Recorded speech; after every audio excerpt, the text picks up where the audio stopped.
All right, here we go. So continuing on with Star Wars, all right. I'm going to jump into this. This is going to be my compare and contrast of Star Wars Rebels versus the Clone Wars, all right?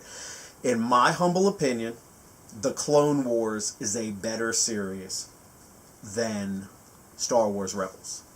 I've read a bunch of articles saying a variety of different things. Let me check my notes real quick to see if I wrote anything really intelligent that I'm not going to use.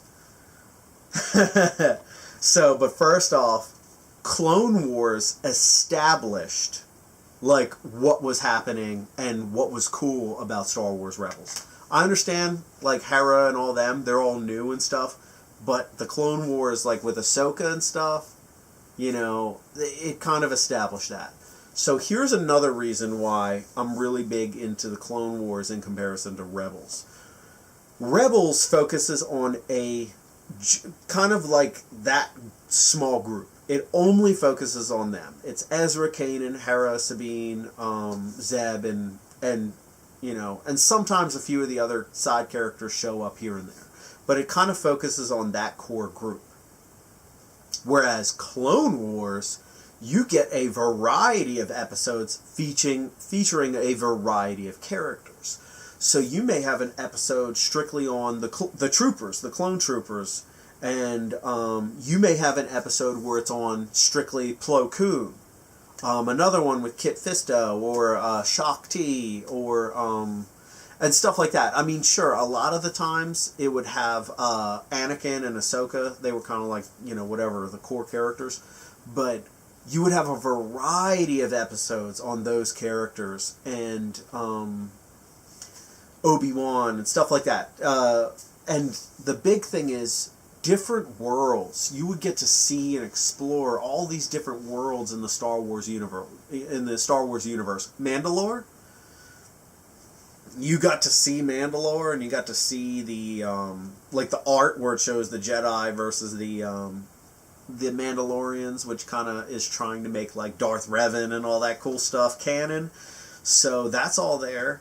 And you get to see like the different political systems and the different critters and the different species and stuff. You also get those cool episodes with the bounty hunters and the pirates, like Hondo's crazy. I'll give Star Wars Rebels that. You know, in the Clone Wars, he's a jerk. He tries to kill them a few times, but in Star Wars Rebels, they kind of make him like a devious good guy. So they did that. So you know, but it makes it more fascinating where you have that questioning morality. So now, Clone Wars, you had it because it was such and that's what's fascinating. It was a short amount of time, like a 3-year. I think the Clone Wars between Attack of the Clones and Revenge of the Sith, it's like a 3-year time period. I'm not sure. I think it's something like that. But I mean, that gives way for like a ton of action in it, and you have the Separatists and all that stuff, and it also makes it way in. Like when you see Attack of the Clones, it's the beginning, and then you have Revenge of the Sith, which is like the end of the Clone Wars. But this show has all the meat and potatoes, but you know, and it just gives you a bigger scale to the war.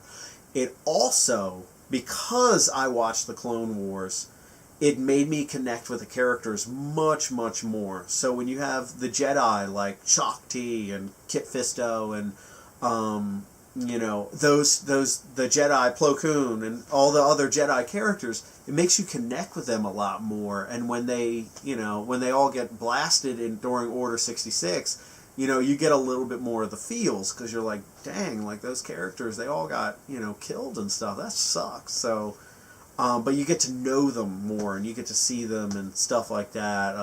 And that's another reason it made the Clone Wars cool. Another thing is the Night Sisters, and you had, you know, Asajj Ventress's character. Like, there's so much cool stuff in there. And the Night Sisters were really fascinating, how they were, you know, and you have Maul's origin and his story all in there, and it's really fascinating, like, seeing that kind of dark side, but it's not, you know, Sith. It's a different form. And then for me personally, when I look at by episode, when I weigh the episodes, I have a lot more favorite Clone Wars episodes than I do Star Wars Rebels when I weigh it all. There's some of the coolest stuff. Like, for me, when I look at my top episodes, I'm going with when you had Maul and Savage Opress doing the whole Mandalore thing and their whole story and their rise of, like, getting criminal organizations and all that stuff, and then they finally take over, like, Mandalore and do their thing. And then Sidious shows up like a boss. And he just goes on in, and there's the Mandalore guards. He, like, chokes the crap out of them. And then he goes in with his dual lightsabers, and this is where they showed, him being a dual lightsaber user. And he goes in, and he takes care of business. And he has fun doing it. And it's just... that episode is sick. It was sick. So, that was super awesome. And then I would say, probably, that matches up with that. One of my favorite stories or whatever arcs, like I guess it's like a 4-episode thing, was Ahsoka leaving the Jedi Order. So you kind of follow her character from being like this, kind of bratty teenager and like learning from Anakin to like, whatever, growing as a Jedi, and you kind of see her story and everything. And then that whole series there where she leaves the Order, and I know Dave Filoni had said he was influenced by the movie The Fugitive with Harrison Ford. That's a great movie. So that's, that was awesome that they did that, and how they pieced everything together. And then the ending, you're kind of like, when it has Barriss like, yeah, we're not the Jedi we're supposed to be, and she attacked, did the whole bomb thing, you're like, whoa, like, I can understand her view, even though it's messed up, but it just made it a lot deeper. And then Ahsoka leaves the Order, which explains why she wasn't killed in Order 66. And you see Anakin, his frustrations.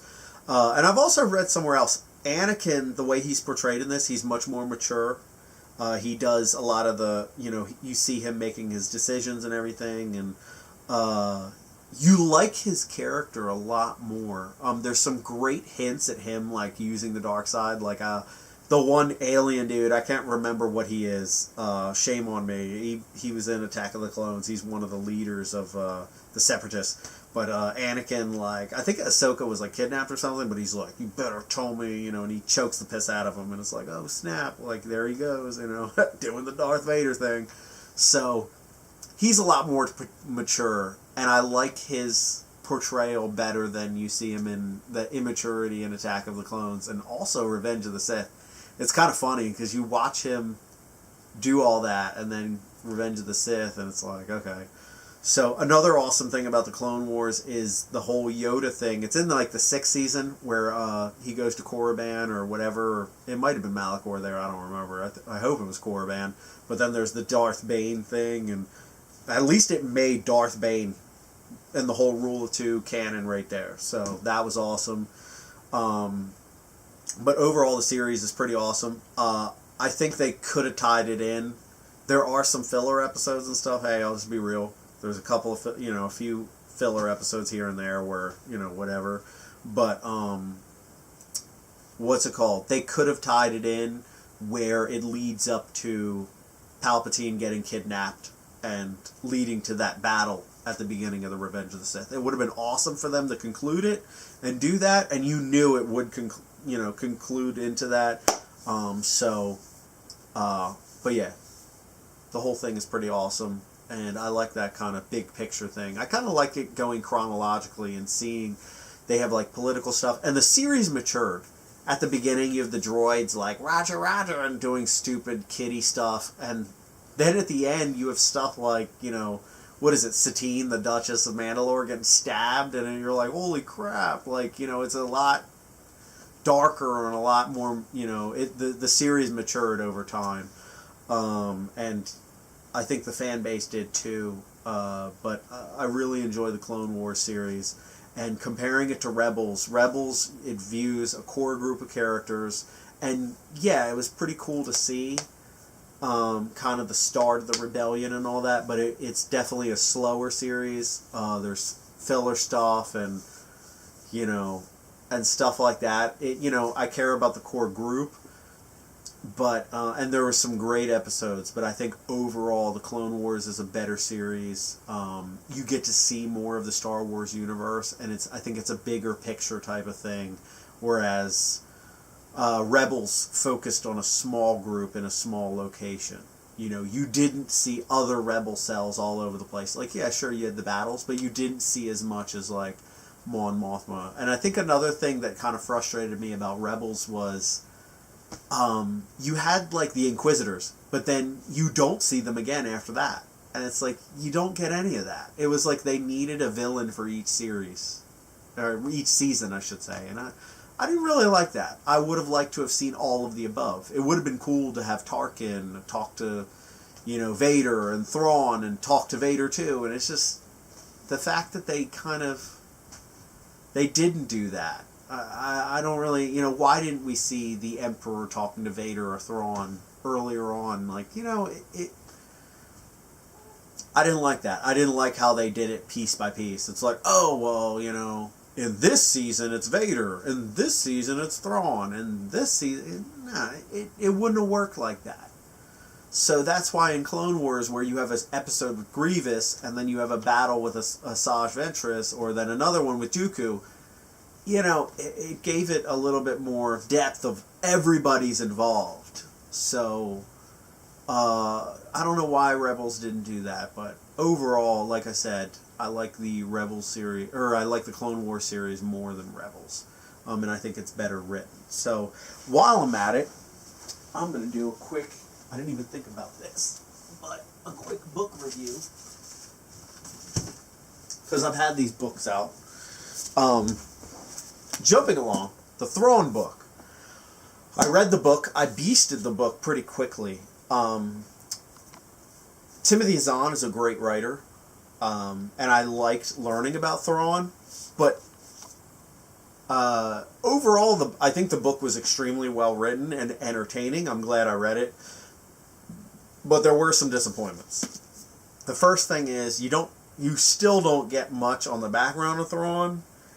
And although the politics and stuff going on at Coruscant and that type of thing was cool to see, there were some issues I had. And one of the things is you have a sidekick character, right? Or you have that guy, but you don't hear about him in the Heir to the Empire trilogy. You don't really see him in the Rebels series. Like, why is his character so relevant, and why does he mean so much to Thrawn?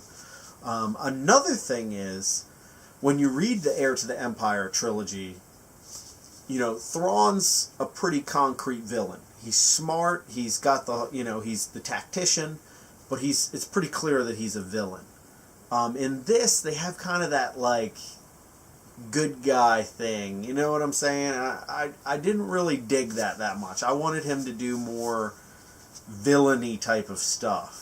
And it's funny because they also had, like, Governor Price. They had her story in it, and I liked her character in Rebels, but they made her much better. They made her smarter and not do all the dumb stuff she does in Rebels. It's kind of a funny contrast because in Rebels she's kind of this, she does a lot of stupid stuff, but in the book she's, like, very intelligent and weaves her way into the politics and all that stuff. And you see how she is. She can be corrupt and crazy, but you sympathize with her character at certain points and stuff. But anyway, they made Thrawn out to be too much of a good guy, and I didn't really dig that. And they made it all mysterious with, oh, I'll handle all these really bad things in the Outer Rim or the Outer Region or Unknown Region, and it's just like, dude, what are you talking about? Are you talking about, like, are they trying to do the whole Yuuzhan Vong thing, or are they doing something else? I'm like,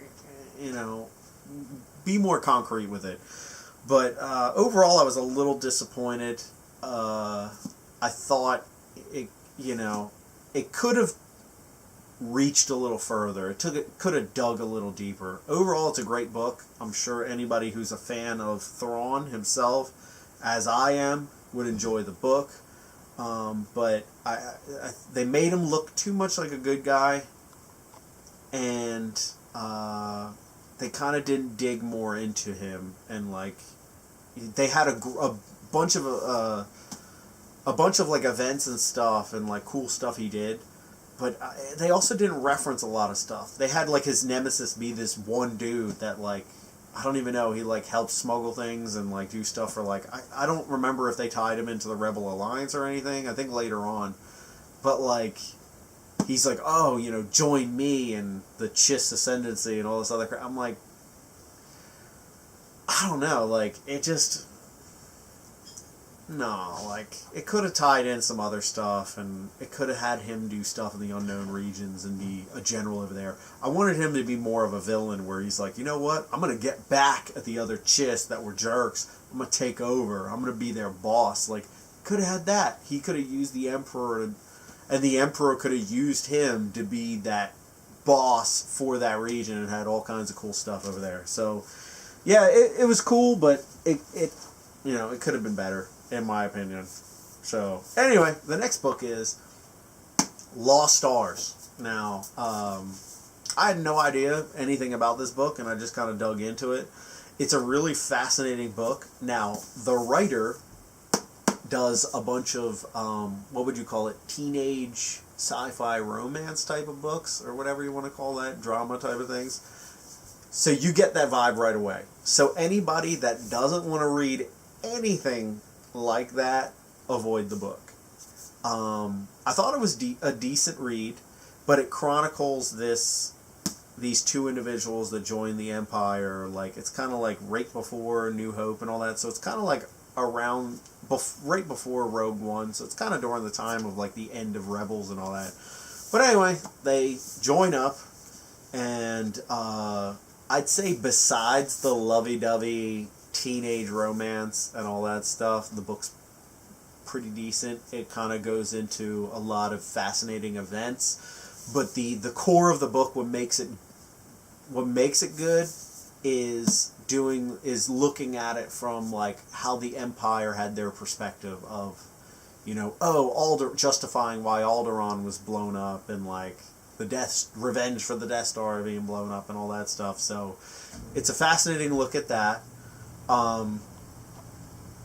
The ending's kind of like, okay, you know, what happens next type of thing, you know, okay. But it does a really interesting, like, I'm as a history guy, I really like chronological order and going into that, so it was kind of fascinating reading the history of all that.